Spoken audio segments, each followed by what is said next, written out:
My name is David Winnery, and this is my manager here at a company called Expeditors. If you want to... Yeah, my name's Tim Monty. I've been with the company for 24 years. I'm the airport manager here, and love working with David, and really excited about helping him with this class presentation.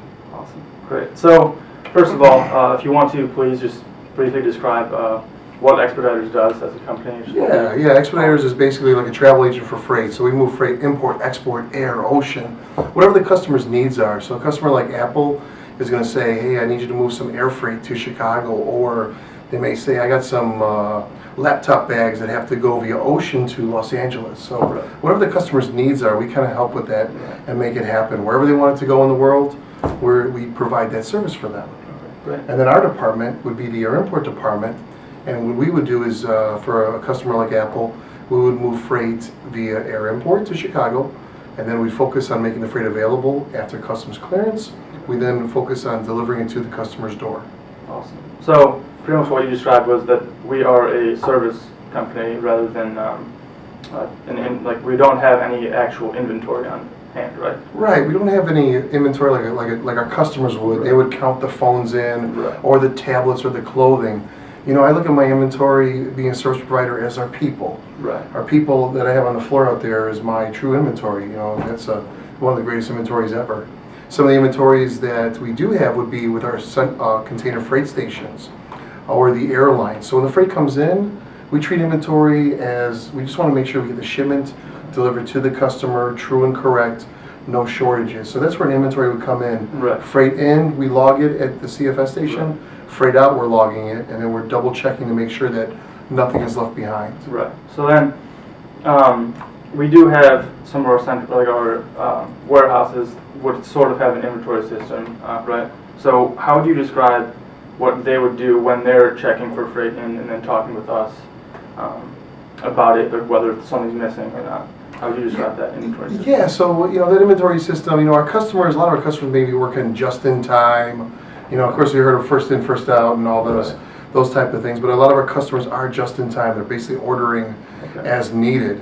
Right. And I know you and I had spoke briefly about perpetual inventory versus periodic inventory, and I feel that they're almost a mix of both, because every day freight is coming into their facility and freight is leaving their facility, and they're very good at organizing it and keeping tabs on what's coming in and out. Right. But then it also is periodic.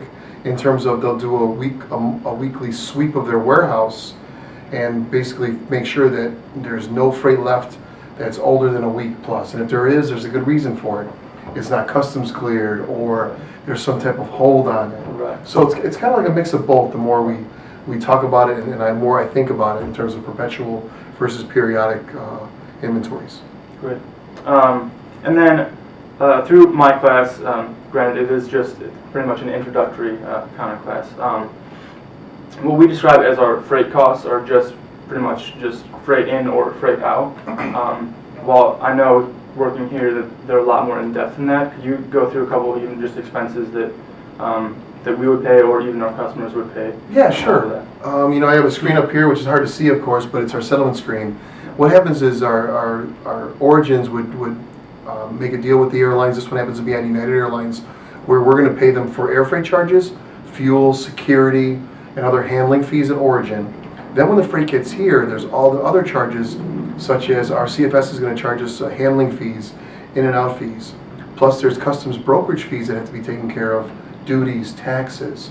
Our department would focus on document turnover fees, terminal charges, air AMS fees, and whatnot, meaning there's a lot of a la carte charges. I know we were talking about, looking at it you buy a steak at a Wildfire and you want all the sides. Yeah. It's very similar to our business where, you got the air freight as the steak, and the sides are all the incidental terminal charge, the trucking charges, the CFS charges that kind of go along with it. Yeah. So it's almost like an a la carte, pay for what you use or what you need. Yeah, and I think that's an awesome way to describe it. So. Great, cool. Thank you. Appreciate it. No problem, man. Yeah. Good luck at school, man. Thanks.